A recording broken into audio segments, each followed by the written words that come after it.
করতেছেন কেন? আস্তে আস্তে বাবা। হ্যাঁ, আসেন।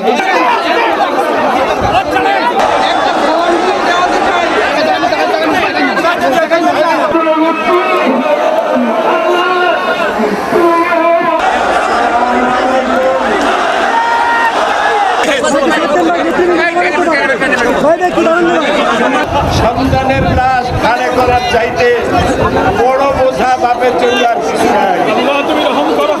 আল্লাহ আমার কলিজার টুকরা সন্তান সারা বাংলাদেশের বাইরে কোরআনের তাফসীর করত। আল্লাহ তুমি তাকে জান্নাতুল ফেরদাউস মাত্র কয়েক মাস আগে আমার মায়ের জানাজা পড়াই গেলাম।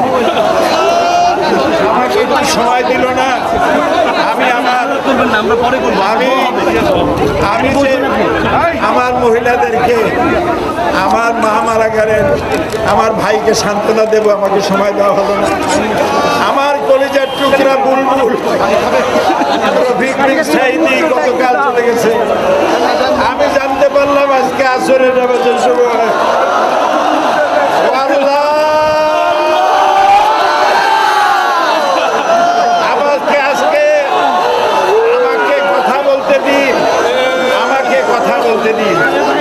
আমি আজকে 50 বছর কোরআনের তাফসীর করেছি সারা বাংলাদেশে, সারা পৃথিবীতে।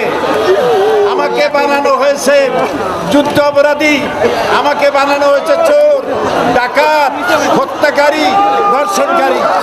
আমি আল্লাহর নামে কসম করে বলছি, আল্লাহ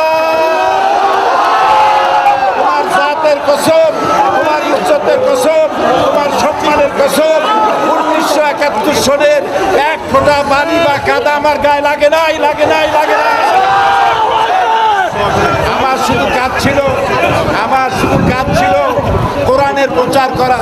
নাস্তিকবাদীরা সহ্য করতে পারে নাই, জালিমরা বরদাস্ত করতে পারে নাই, যার জন্য আমাকে বন্দী করে রেখেছে।